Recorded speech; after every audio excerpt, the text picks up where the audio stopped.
Entonces, entrando de lleno en la clase del día de hoy. Ustedes recuerdan que la semana pasada y como muchas semanas atrás estamos hablando del nuevo pacto, estamos hablando de su naturaleza, estamos hablando de su contenido, estamos hablando de su origen y de todas esas cosas.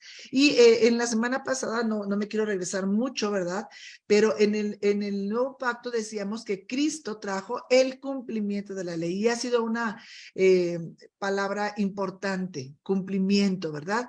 Y decíamos que por lo tanto el creyente no está obligado a cumplir la ley levítica. Y entre las palabras que teníamos que investigar hoy con el material que se les envió en la sección número 1, hablábamos precisamente de poder definir de una manera sencilla y rápida la ley levítica. Así que es un conjunto de leyes morales para buscar la santificación del pueblo, por decirte algo muy rápido. ¿Ok? Entonces decíamos que en el nuevo pacto Cristo trajo el cumplimiento de toda la ley, por lo tanto el creyente no está obligado a cumplir esta ley levítica de normas morales para poder ser agradables a Dios. En el nuevo pacto, dijimos también la semana pasada, por el sacrificio, y estas palabras son importantes, completo y perfecto de Jesús, somos libres del cumplimiento de la ley en su sentido físico. Es decir, cosas como la circuncisión, la prohibición de alimentos impuros, de fiestas, de días de reposo, etcétera. Nosotros, quienes hemos creído en Jesucristo y estamos en el nuevo pacto, no tenemos que cumplir con esas cosas simplemente porque son físicas y Él ya las cumplió por nosotros. Hoy nosotros hemos cumplido eso a través de Cristo de una manera espiritual. Entonces, aunque estamos continuando con la clase que comenzamos la semana pasada, estamos hoy haciendo como, dándole respuesta a esto porque no puedo decirles a qué nivel me encanta la pregunta, porque parte de lo que hemos estado hablando es que no podemos tener mentes mezcladas, es que no podemos estar confundidos, es que tenemos que tener claro el pacto en el que nosotros nos estamos desarrollando, es decir, cuál es la ley gobernante sobre nosotros, la verdad gobernante sobre nosotros, en fin, son cosas que se han estado enseñando. Y cuando terminó la clase, mi esposo me dijo, pues muy fácil, es una nueva naturaleza, ¿no? O sea, y yo, pues sí, pero o sea, lo que trato de decirte es que a una pregunta que lanza Hansel en ese día a quemarropa, no tuve la respuesta tan clara y tan rápida, o las palabras justas, porque pues claramente en mi corazón está claro, ¿verdad? Entonces, ese es el peligro, ese es el peligro. Precisamente ese es, que estemos confundidos, que no estemos claros, que no tengamos los argumentos suficientes a pesar de estarlos estudiando. Eso es todo un desafío. Entonces, por eso es que quería hoy tomarnos el tiempo, porque sería concretar lo que hemos estado hablando. ¿Qué les vamos a contestar o cómo vamos nosotros a entender? Cuando en la palabra de Dios, en el antiguo pacto, dice que vas a celebrar estas fiestas o que vas a hacer tales o cuales actividades perpetuamente, ¿cómo vamos a entender que nosotros ya no tenemos que practicarlas? Entonces, Dios no estaba claro cuando dijo perpetuamente no significa perpetuamente, ¿o qué? ¿Ok? Entonces, la clase de hoy se llama Perpetuo y es lo que tienes tú en tu clase, la que te hicimos llegar, y dice así, cuando Dios dice para siempre, es para siempre. Ajá, entonces, porque a fuerza de estar estudiando estas cosas, te das cuenta de que muchas personas tratando de explicar esto, ¿verdad? Pues entonces empiezan a argumentar que perpetuamente no es tan perpetuo, que según quién sabe qué versión y que según quién sabe qué lenguaje. Y bueno, pues hay mucha información que también puede causar distracción, pero cuando Dios dice perpetuamente, es para siempre. Alicia nos dice que ley levítica es un recuento o compendio de los sacrificios religiosos que Yahvé ordena realizar como parte de la liturgia hebrea. Muy bien, muchas gracias, Alicia. Estamos ciertos de que comenzaste a hacer tu trabajo y agradezco a Dios porque apenas lo enviamos hace unas 2 horas y esto es un material que les llegará con más anticipación, por supuesto, no tan así, ¿verdad? Entonces, cuando Dios dice para siempre, es para siempre. Recapitulando un poco, el hecho de que el hombre estaba muerto en el espíritu hacía imposible que Dios pudiera comunicarse con él. Nosotros entendemos que Dios es espíritu y cuando el hombre muere en su espíritu, pues se queda solamente en la carne, ¿verdad? Por eso es que Dios diseñó un lenguaje de sombras, de tipos y de figuras que fueron la norma en el Antiguo Testamento y que constituían un anuncio. Esto lo hemos ya hablado muchísimo. Constituían un ensayo de las realidades que estaban por venir. Cristo es el cumplimiento de todas esas cosas que anunciaban esos ensayos, que anunciaban esas sombras, que anunciaban esos tipos. Todas estas cosas eran solamente un anuncio de la realidad que es Cristo que estaba por venir. Por eso es que podemos decir contundentemente, Cristo es quien da cumplimiento a todas estas cosas. Entonces, después, Hebreos 10:9 nos dice, y luego añadió, aquí estoy, he venido para hacer tu voluntad, es decir, que quites lo primero para establecer lo segundo. La versión que yo escribí en este otro lugar dice, y después añade, aquí vengo para hacer tu voluntad, es decir, que quita aquellos sacrificios antiguos y pone en su lugar uno nuevo. Había una serie de sacrificios que se tenían que hacer y dice entonces en Hebreos que todos esos son quitados y que se pone uno nada más, que es el nuevo. Así que el Cristo le pone fin a lo viejo, que dice la palabra de Dios que tiene que desaparecer. ¿Por qué tiene que desaparecer? ¿Porque era malo? No, porque terminó su vigencia, porque solamente era una sombra, porque solamente era un anuncio, porque no tenía que permanecer para siempre. Eso, lo viejo iba a quedar hasta que viniera lo nuevo. Así que tenía que ser quitado para dar paso a lo nuevo, que ya habíamos dicho que esto de que es nuevo realmente es eterno, ¿verdad? Porque este pacto es un pacto que hace el Padre, el Hijo y el Espíritu Santo aún antes de la fundación del mundo. Entonces, también hemos hablado en más de una ocasión que la cruz es una frontera que fue anunciada desde Génesis. Por el propio Padre cuando anuncia por primera vez el Evangelio. El primer anuncio del Evangelio se hace en Génesis 3:15 y lo hace el propio Padre después de que Adán y Eva han caído y han pecado. Así que la cruz constituye esta frontera que es anunciada primeramente desde Génesis. Dice así, habrá siempre, siempre enemistad entre ti y la mujer y entre tu descendencia y la de ella. El descendiente de la mujer te aplastará la cabeza, mientras tú solamente le morderás el talón o el calcañar, dice la Reina Valera, ¿verdad? Esta clase, y que ustedes que han estado en la Escuela de Desarrollo ya por mucho tiempo, ¿se acuerdan que tuvimos una clase que hablaba de dos simientes? Que hablaba de dos naturalezas, que Dios había terminado toda relación con la simiente que venía de Adán, que Dios había terminado toda relación con la simiente que no venía de la simiente de su hijo. Así que por eso decimos que hay una frontera.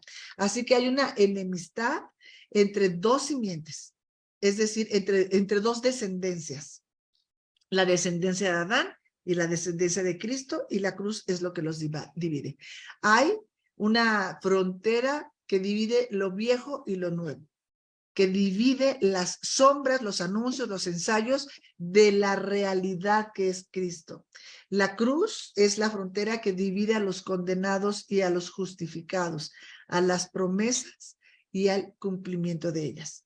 Así que hablando de esta parte, cuando el antiguo pacto habla de algo perpetuo, ciertamente está hablando de algo que es para siempre. Ahora, cuando está hablando de una vieja creación, son dos simientes, la de Adán y la de Cristo. Cuando estamos hablando de una vieja creación, esa vieja creación tenía que practicar todos esos rituales eternamente o perpetuamente para conseguir ser que sus pecados fueran quitados por un breve periodo de tiempo para en el tiempo al año volver a practicar esos rituales para volver a ser perdonados.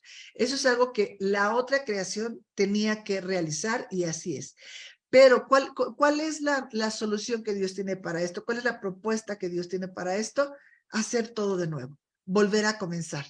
Y entonces cuando viene una nueva naturaleza, una nueva creación, vienen déjame decirlo de esta manera, una nueva regla para esa nueva creación, que ya no se tiene que dirigir con lo que se dirigía la vieja creación.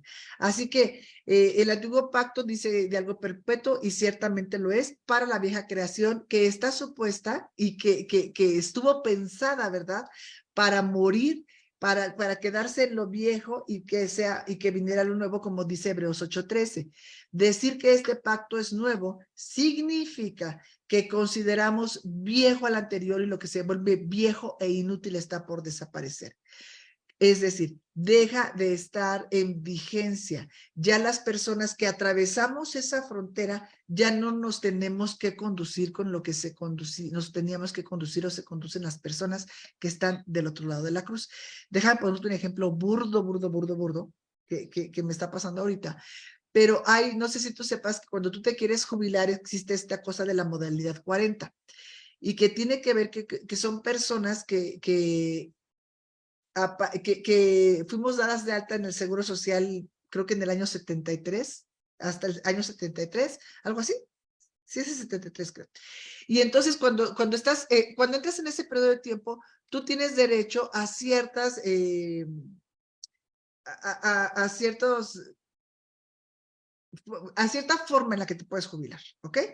Si tú no estás si tú estás dado de alta en el IMSS después de esa fecha, tú no puedes jubilarte de esta manera con estas condiciones, ¿ok? Entonces, quienes estamos dados de alta hasta ese año, nosotros tenemos derecho a esas condiciones de jubilación. Quienes están dados de alta después, no. Aplica otra ley, aplican otras reglas y no hay manera. Yo no me jubilo. Dice Lorey que a ella no le toca jubilarse, claramente no, por muchas ganas que tenga de hacerlo así, porque hay una frontera. ¿Cuál es? Cambió la ley y dice, a partir de este momento, ustedes ya no pueden jubilarse de esa manera. Esto es lo que estamos hablando, el cumplimiento perpetuo de todas estas cosas que hemos estado mencionando de la ley de manera física queda exclusivamente para la vieja creación. Ya quienes han atravesado la frontera y estamos del otro lado, no necesitamos cumplirla porque nos aplica a una nueva creación, nos aplica una nueva regla. Morir a lo viejo decíamos entonces que esta vieja creación está supuesta a morir a lo viejo para nacer de nuevo con otra naturaleza y bajo otra ley. ¿Cuál es esta otra ley que ahora está vigente para los que estamos del otro lado de la cruz? Probablemente aquí en la diapositiva que estamos viendo podríamos haber puesto, aparte de las cosas que ya pusimos, una ley, ¿verdad? La ley levítica y podríamos haber puesto contra la ley del espíritu, una ley física y una ley espiritual.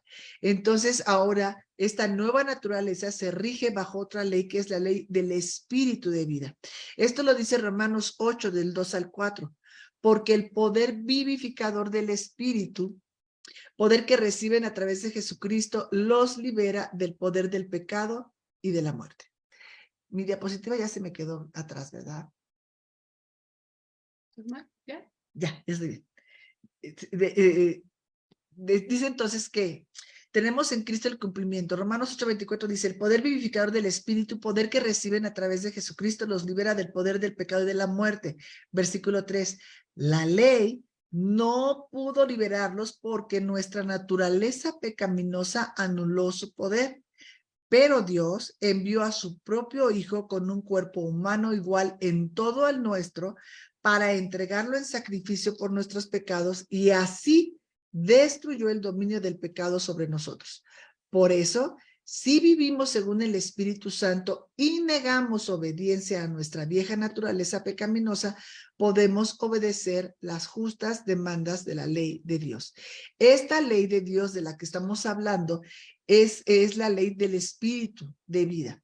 Esto, el cumplimiento que tiene, lo vemos en el versículo 4, vamos a ver, en Reina Valera dice, para que la justicia de la ley se cumpliese en nosotros. Otra vez la palabra cumplimiento. La justicia de la ley se cumpliese en nosotros, que no andamos conforme a la carne, sino conforme al espíritu. Hay una nueva ley sobre nosotros, hay un nuevo gobierno sobre nosotros y es el gobierno del espíritu. La evidencia de que nosotros estamos teniendo este cumplimiento de que nosotros andamos en él, de que andamos en el Espíritu y que estamos cumpliendo esa ley superior, es que andamos en la ley del amor. Entonces, hay un nuevo mandamiento que dice Gálatas 5, 13 al 18.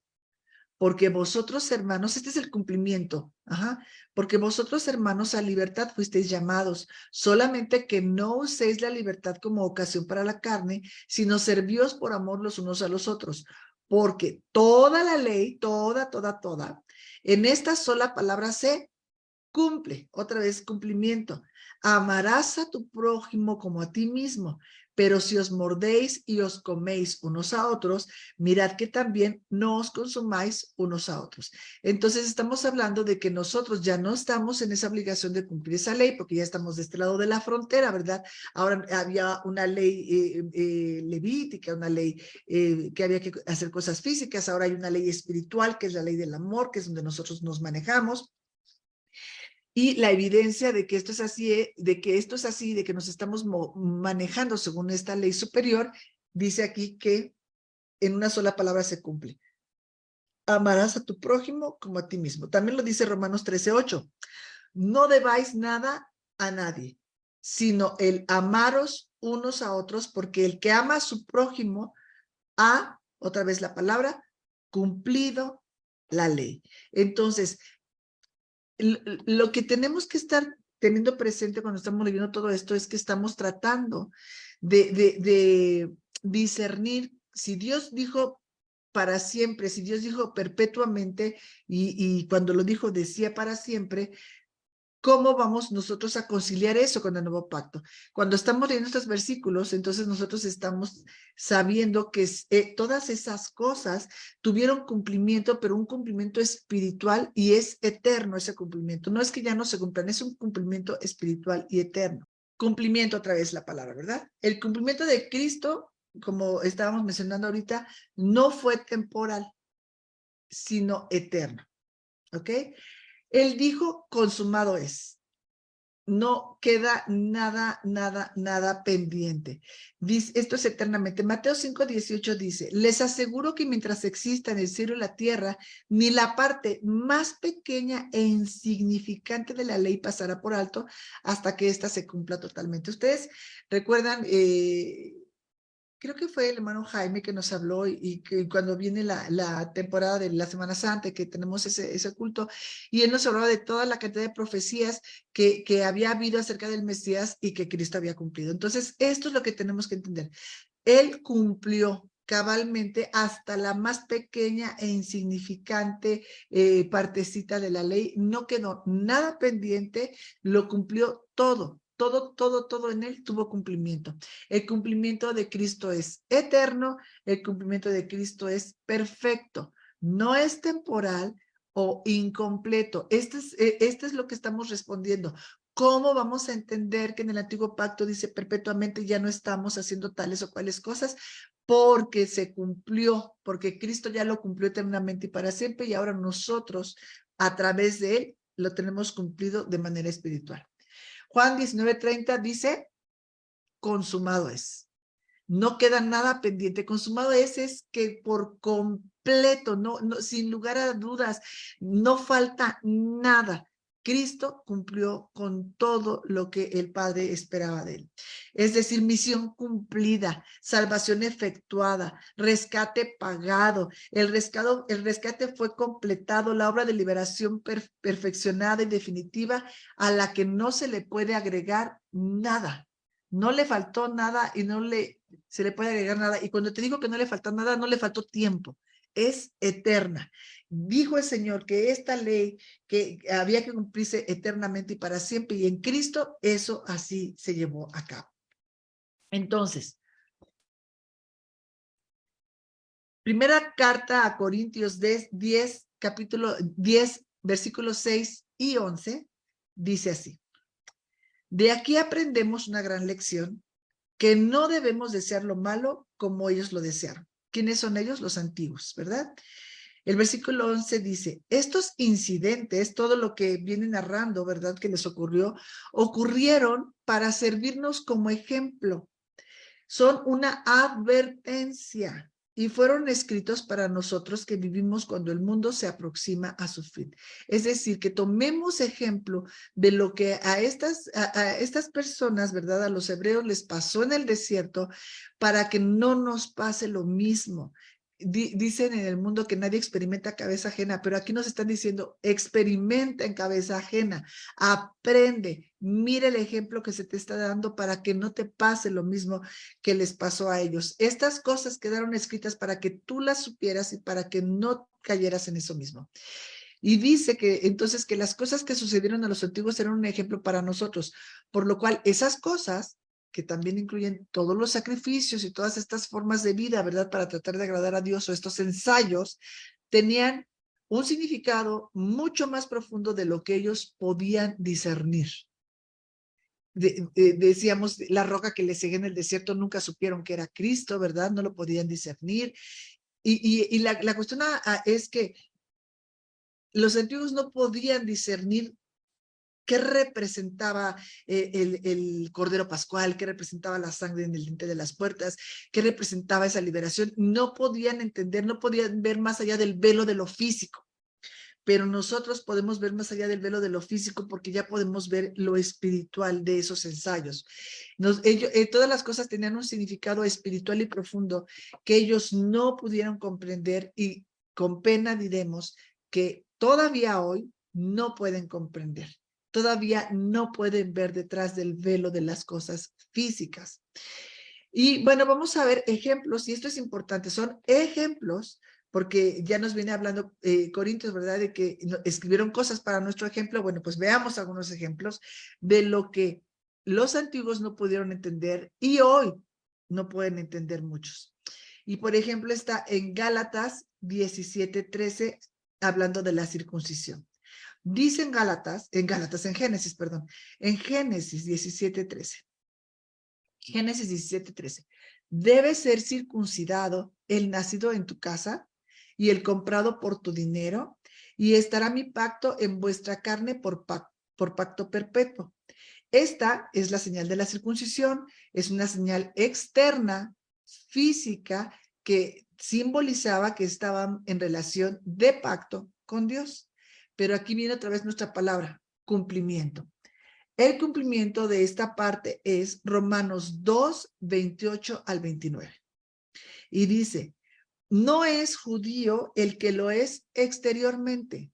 No es judío el que hace ciertas prácticas, no es judío el que tiene la marca de la circuncisión en su cuerpo, ni es la circuncisión la que se hace exteriormente en la carne, sino que es judío el que lo es en lo interior, y la circuncisión es la del corazón en espíritu. ¿Se acuerdan que estamos hablando de cosas físicas que había que cumplir en la ley y ahora están cumplidas de manera espiritual?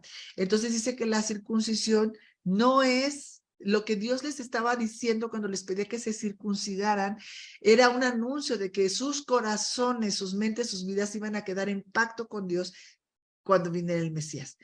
Entonces, dice que la circuncisión es la del corazón en espíritu, no en letra. La alabanza del cual no viene de los hombres, sino de Dios. Otro de las prácticas o de las cosas que siempre están ahí en el aire, de que si se practica, no se practica, pero si Dios dijo que era para siempre, y entonces ¿cómo hacemos y cómo conciliamos? Es el sábado o el Shabbat. Nos quedaremos para esto un poquito con la idea del descanso, ¿ok? Es un día de descanso. Entonces, que paras de todas tus obras. Entonces, ellos practican el Shabbat. Dice Éxodo 28, acuérdate del día de reposo o del Shabbat para santificarlo. Ese día no vas a hacer nada. Otra vez nuestra palabra preciosa, cumplimiento. ¿Qué es cumplimiento? Es Cristo. Cuando Cristo aparece en escena, viene el cumplimiento. No un cumplimiento temporal, ya lo dijimos. Este es un cumplimiento eterno, porque cuando Dios dijo perpetuo, era perpetuo. El cumplimiento del Shabbat es el reposo del pueblo de Dios. Lo dice Hebreos 4, 1 al 3, hasta la parte A del 3 y el versículo 10. Aunque la promesa de Dios de entrar en su reposo se mantiene de pie, debemos tener mucho cuidado. No sea que algunos no puedan entrar en ese reposo. claramente dice que lo que está diciendo es que los antiguos querían entrar en un reposo de parar las obras, de no hacer nada el sábado, no pueden caminar más de quizá cuánto, no pueden prender la luz, no pueden prender la lumbre, no pueden, bueno, un montón de cosas, ¿verdad? Creo que también depende de qué tan ortodoxos sean, ¿verdad? Porque cada quien tiene su medida. Pero lo que está aquí diciendo es, no sea que algunos no puedan entrar en ese reposo. El reposo que Dios ofrece es el reposo de nuestras almas, de nuestras vidas. Pues la buena noticia nos ha sido anunciada de la misma manera que les fue anunciada a ellos, la noticia de Cristo, pero no les fue de ningún provecho. Esto es algo tremendo, esto es caer de la gracia, que te anuncian que hay una manera de estar en una relación correcta con Dios, de justificación, y no les fue de provecho. ¿Por qué no les fue de provecho? Porque no la creyeron. Versículo 3, solo los que tenemos fe podemos entrar en el reposo de Dios, que no es entrar a una tierra física prometida, que no tiene nada que ver físico, es el reposo del ser interior. Y el versículo 10 dice, porque quien entra en ese reposo de Dios descansa de sus obras de la misma manera que Dios reposó de las suyas. Esto es descansar en Dios. No tiene que ver con entrar en un lugar físico, no tiene que ver con que hoy no quiero hacer nada, me quiero quedar toda la tarde viendo Netflix porque estoy muy cansado y quiero descansar. No tiene nada que ver con eso. Tiene que ver con descansar, en echar sobre él toda tu carga. Mateo 12:8 dice, porque el Hijo del Hombre es Señor del sábado, Señor del Shabbat, Señor del día de reposo. Marcos 2:27 dice, el sábado se hizo para el ser humano, para que el ser humano pudiera descansar, y no el ser humano para el sábado. Como a veces parece tener tanta importancia el día, ¿verdad? De 24 horas hoy, del Shabbat, en el que parece que es más importante que las propias personas, ¿no? El sábado. La relación con Jesús entonces nos libera de las obras de la ley, de tener que hacer cosas físicas para estar en una buena relación con Dios. Colosenses 2:16-17 dice, por tanto, nadie os juzgue en comida o en bebida o en cuanto a días de fiesta, luna nueva o días de reposo, todo lo cual es sombra de lo que ha de venir, anuncio, ensayo, pero el cuerpo, que es el que proporciona esa sombra, es de Cristo. Entonces estamos en esta sección viendo las cosas algunos ejemplos de cosas que no se entendieron y que quienes no están en Cristo, ¿verdad? Que están del otro lado de la cruz, siguen practicando porque no entendieron, porque dice ahí que aunque se los anunciaron, no les aprovechó porque no creyeron. Y también, tristemente, viendo que hay muchas personas que presumen, suponen estar de este lado de la cruz y que quieren seguir practicando las cosas porque dice perpetuamente, sin comprender que esa eternidad, esa obra se realizó y se ejecutó sin falta eternamente y para siempre a través del Cristo. Por eso estamos explicando algunos ejemplos de cosas que probablemente ellos no han comprendido. Entonces, vamos a ver cuáles son las fiestas solemnes. Ok, entonces, bueno, son las que tenemos precisamente aquí en la pantalla. Y son de las muchas cosas que también tienen como muy mal entendidas y que siguen practicando y que en Cristo ya tuvieron cumplimiento. Por ejemplo, vamos a ver ejemplos muy rápidos de cada una de estas fiestas.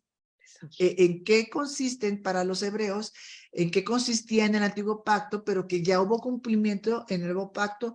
Recuerda, estamos hablando de perpetuo, ya tuvo un cumplimiento perfecto, eterno, no le falta nada. La Pascua, ¿qué dices? Pesaj. Conmemora la liberación de la esclavitud de Egipto. Esto lo puedes encontrar en Éxodo 12. Esto es en el antiguo pacto. El cumplimiento, cuando yo digo cumplimiento, es el por qué nosotros ya no tenemos que practicar eso, es porque esa parte ya la hizo Cristo por nosotros.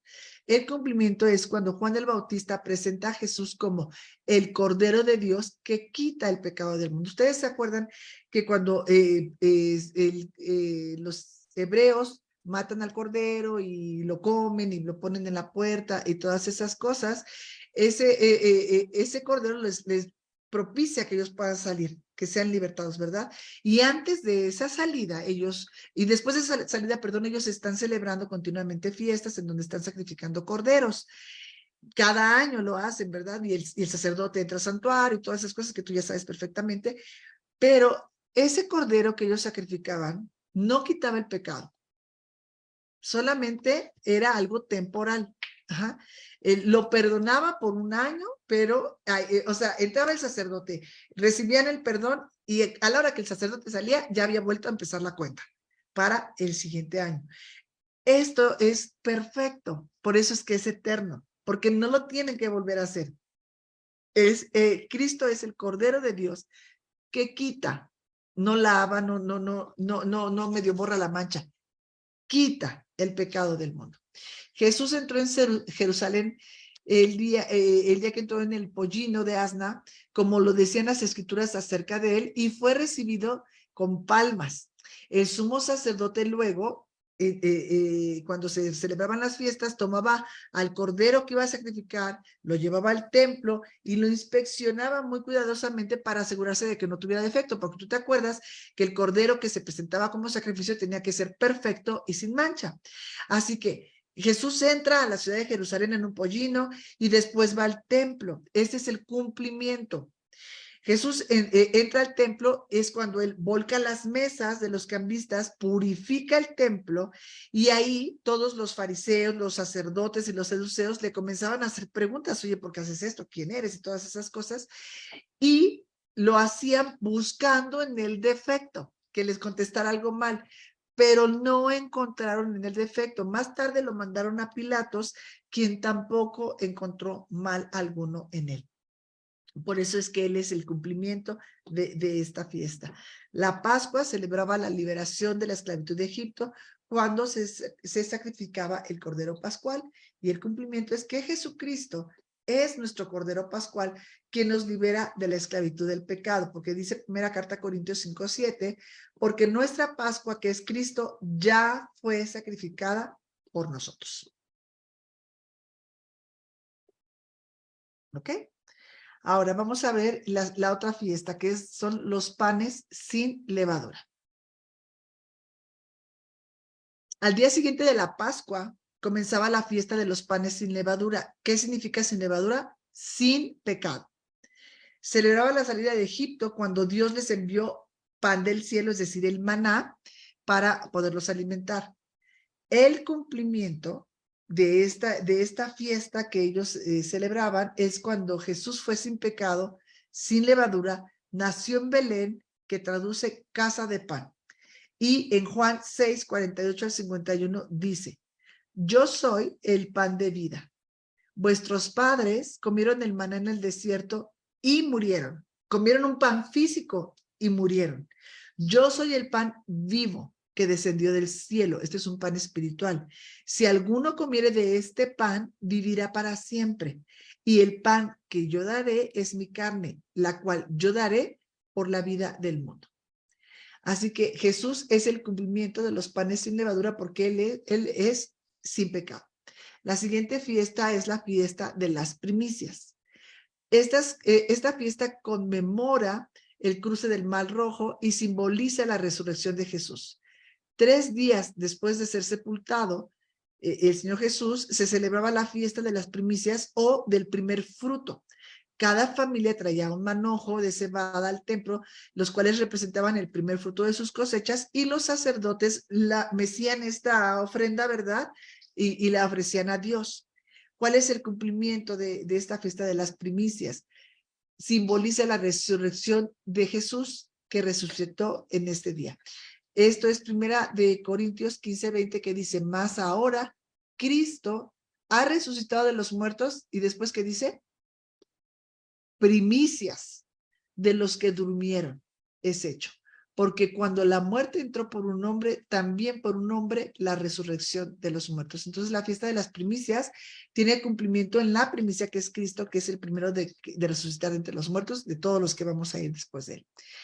Ahora, la siguiente fiesta fiesta de las semanas o Pentecostés, que significa 50. En esta fiesta, después de la muerte de Jesús, se encontraban reunidos en oración, y todos, bueno, es una historia que conocemos ya de Hechos 2, 120 creyentes en el aposento alto, y de repente vino del cielo un estruendo como un viento recio, que fue la llegada del Espíritu Santo y el comienzo de la iglesia. Dios, a través de este evento, establece un nuevo pacto con su pueblo a través de su Hijo Jesús y mediante el poder del Espíritu Santo. Los creyentes recibimos su ley en nuestros corazones y el deseo de hacer su voluntad, como lo dice Hebreos 10, 15 al 16. Entonces, la fiesta de las semanas o de la siega, el Pentecostés, tiene cumplimiento en el libro de los Hechos, cuando el Señor hace un pacto con el pueblo, escribiendo la ley en sus corazones. En esta fiesta también se conmemora el inicio de la siega o cosecha, y se dedicaban los primeros frutos de la cosecha de trigo. Y estos que se convirtieron al cristianismo, ¿se acuerdan que después en el libro de los Hechos, después de que reciben al Espíritu Santo y que son llenos, ellos comienzan a predicar? Es cuando Pedro predica, ¿verdad? No sé si ahí se convierte en 3,000, creo que son 3,000, ahí se convierte, no más 3,000, ¿verdad? Estas personas que se convierten en Pentecostés eran los primeros frutos de una gran cosecha de almas, de la cual nosotros ya formamos parte hasta acá. ¿Ok? Entonces, el cumplimiento de la fiesta de Pentecostés es en el libro de los Hechos, cuando viene el Espíritu Santo y hay una cosecha de almas. La fiesta de las trompetas es la siguiente fiesta. Bueno, esta es la de Pentecostés que ya vimos. La fiesta de las trompetas. También es conocida esta fiesta como Día del Juicio o el día que ningún hombre sabe. En esta fiesta no se está conmemorando ningún evento histórico. Como hemos venido viendo, se recordaba que se pasaron el mar, que si Jesucristo fue sepultado. No, en esta fiesta no se conmemora ningún evento histórico. En ella los judíos oran para ser contados entre los justos. En esta fiesta se juntan para orar para poder ser hallados justos. El saludo que utilizan para cuando están en esta fiesta es que seas inscrito en el libro de la vida. Es la forma en la que ellos se saludan. El cumplimiento de esta fiesta de las trompetas está en Mateo 24:36, donde dice: pero el día y la hora nadie sabe, ni aun los ángeles de los cielos, sino solo mi Padre. El día y la hora, y esto habla del arrebatamiento de la iglesia, que el Señor regrese por su iglesia, nadie lo conoce, solamente sabemos qué va a suceder, pero es el día que nadie sabe, y así se llamaba también la fiesta de las trompetas. La siguiente fiesta es el día de la expiación o día del perdón, es el Yom Kippur. Es día de aflicción y ayuno, es día, ya decimos, de perdón y de reconciliación. El cumplimiento de esta fiesta es Cristo, porque Cristo es nuestra expiación o nuestro perdón y nuestra reconciliación. Primera Juan 2:2 dice que Él es nuestra expiación. Él es el sacrificio que fue ofrecido por nuestros pecados, y no solo por los nuestros, sino también por los de todo el mundo. Y dice que es nuestra reconciliación, segunda de Corintios 5:19. Dicho en otras palabras, en Cristo, Dios estaba reconciliando al mundo con Él, no tomándole en cuenta sus pecados y encargándonos a nosotros este mensaje de la reconciliación. Siguiente fiesta que tiene cumplimiento en Cristo, la fiesta de los tabernáculos. El propósito de esta fiesta es que recuerden ellos y sus generaciones que Dios los sacó de Egipto y los sustentó en el desierto. ¿Ustedes se acuerdan que ellos en el en Egipto hacían ladrillos? Vivían en lugares hechos por ellos. Cuando salen, el Señor les hace vivir en Sucot, cabañas que ellos pueden construir, pero son con ramas, son de madera, claramente madera que es naturaleza, que Dios la creó, que son árboles que Dios creó. Entonces, Él les cambia los ladrillos que son de hechura humana por un lugar de habitación que es de hechura divina. Así que el propósito de la fiesta es que recuerden ellos y sus generaciones que Dios los sacó de Egipto y los sustentó en el desierto. Esta es una estación de gozo. El cumplimiento de esta fiesta está en Lucas 2:10 al 11, que dice: No temáis, porque he aquí os doy nuevas de gran gozo, que será para todo el pueblo, que os ha nacido hoy en la ciudad de David un Salvador, que es Cristo el Señor. La nueva de gran gozo es que había nacido un Salvador para la humanidad. Esta estación del año se llama estación o periodo de nuestro gozo en la fiesta de los tabernáculos.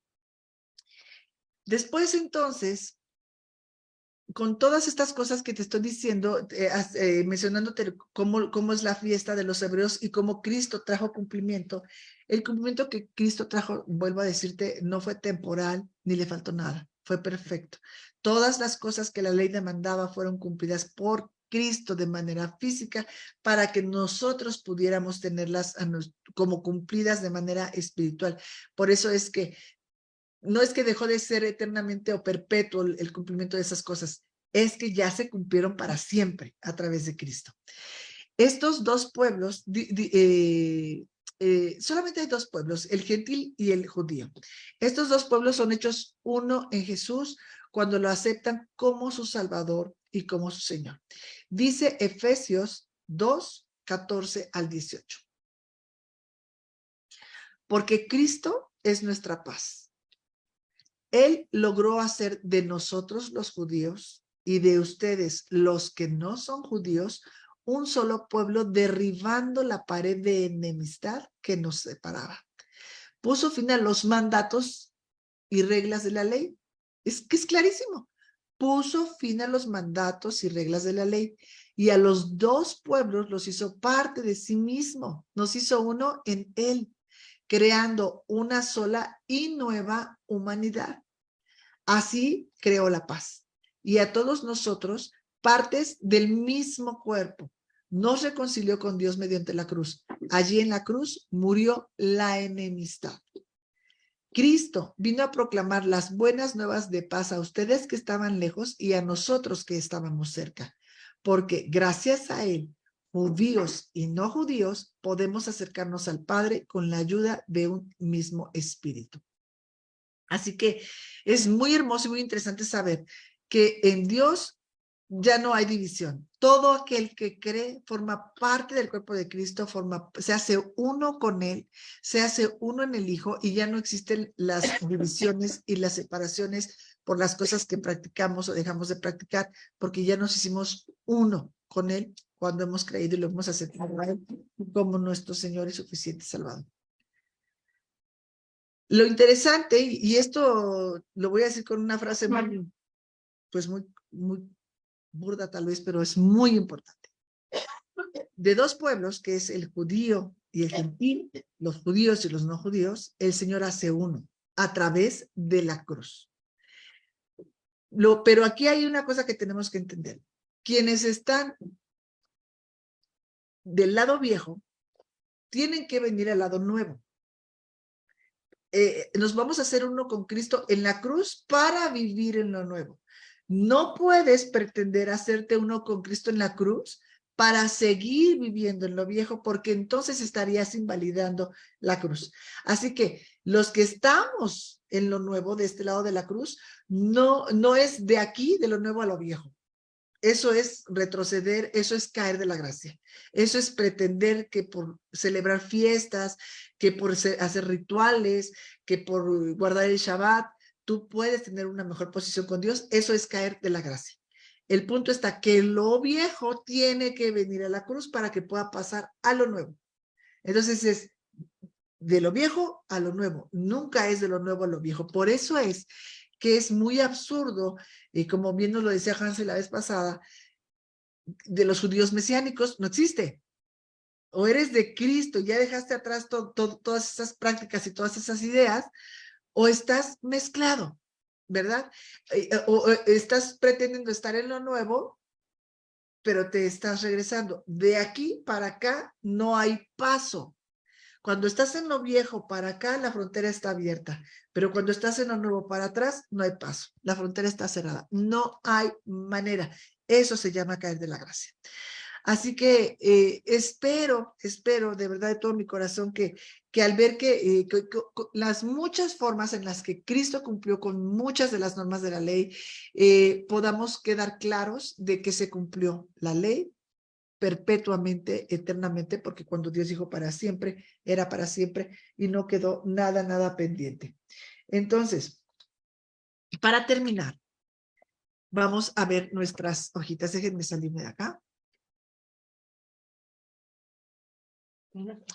Vamos a leer esto nada más. Hay un cumplimiento perpetuo. Hebreos 7:27 dice así. Él no es como los otros sumos sacerdotes que tienen que ofrecer sacrificios cada día por sus propios pecados y luego por los del pueblo. Él se ofreció a sí mismo como sacrificio único, como sacrificios que no alcanzó, me tapa. ¿Cómo? A verlo. Ajá. Ok. Ok, gracias. Que ustedes aparecen a la mitad. Él no es como nosotros, somos sacerdotes que tienen que ofrecer sacrificios cada día por sus propios pecados y luego por los del pueblo. Él se ofreció a sí mismo como sacrificio una sola vez y para siempre. Ahí está el cumplimiento perpetuo. Se cumplió perpetuamente, así que no podemos minimizar la obra de Cristo y decir que algo le faltó, ¿verdad? Y que nosotros necesitamos seguir completando algo que le hubiera faltado. La ley fue cumplida porque es buena y fue cumplida en Cristo a favor de nosotros.